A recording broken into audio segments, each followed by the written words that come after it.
Fade in. Internal kitchen, evening. Kate, a 20-year-old English student, is in her kitchen wiping down the counters and drying off the last of her dishes.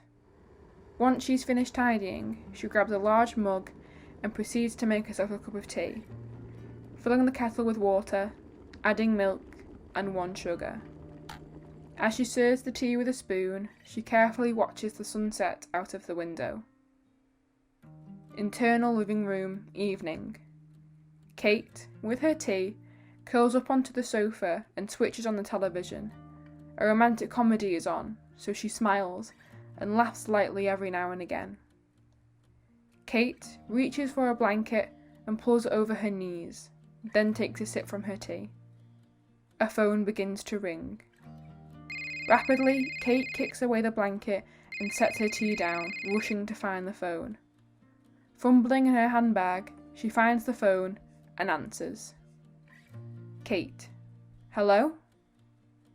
A computer-generated voice responds. You must stay inside for another 3 months. Kate. Wait, what? No! I've been here for so long now, please, it must be time for me to... The phone hangs up on Kate, and her hand slips away from her ear. She has a devastated look on her face. Exterior garden, morning. The morning is cold and static, white with clouds in the sky. Kate, in her pyjamas, walks barefoot across the garden. Her hair is down and dishevelled. In her right hand, she holds a used red lipstick which has stained her hand. The lipstick is smeared violently across her mouth and face. She looks unstable and menacing. A few steps behind her is a coffee mug that had clearly been dropped, and so coffee spills slowly into the grass. As she walks to the centre of the garden, she looks up to the sky, squinting with her mouth open as if to say something. She begins to raise her arms slowly, as if something were to happen. Kate stops when she hears the neighbours next door come out into their garden. She pulls her arms down and flees into the house, leaving the coffee mug and dropping the lipstick. Interior desk, night. Kate sits at her desk with books and her laptop. She types, looks at her books and makes notes. Interior kitchen, day. Kate, in normal clothes and her hair pulled back, sits on the kitchen counter with a pair of rubber gloves, violently scrubbing soap into a large pan. Interior bedroom, evening. As the evening begins to look like dust, Kate sits and reads a book on her windowsill. She sits with a mug of tea settled into her as she reads assertively. She takes a sip and looks out of the window.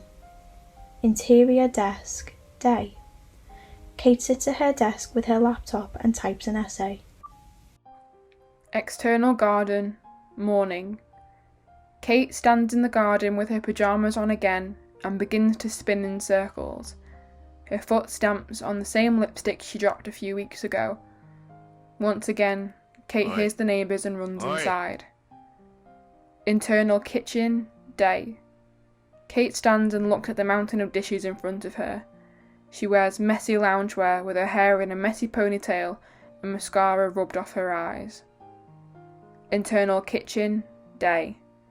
Kate peers down at the dishes which have grew since last time. She wears pyjamas and her hair is down, messy. Internal kitchen, day. Kate once again peers at the now huge mound of dishes piled up.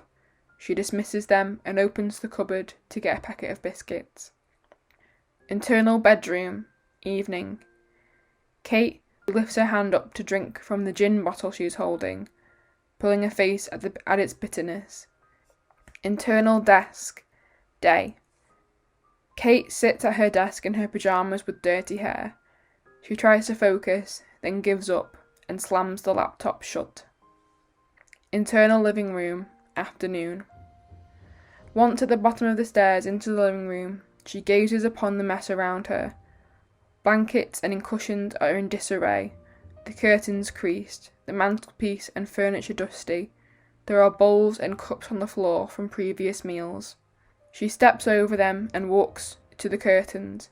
She opens a small crack to reveal some light into the house. She walks into the mirror and stares at herself. There is a knock at the door, which startles Kate. She throws the door open, about to speak, but no one is there. She turns her head rapidly from side to side, scanning the street. She becomes very aware of her presence and leans into the doorway, concealing herself, until she looks down and sees a large cardboard box. Interior living room, day. Kate slices the box open with a small knife. Inside is tinned and packaged food. Noodles, biscuits, spaghetti, beans, tinned fruit, tinned vegetables. There is a folded piece of paper in the box. Kate holds the letter and opens it. Inside is a printed note that reads, 6 weeks, I promise. Interior, front door, day. 6 weeks have passed. Kate stands behind the front door with a large bag. Her phone begins to ring. Kate, hello? Computer-generated voice. Your time is up. Suddenly, the door swings open and someone stands in front of Kate. She smiles.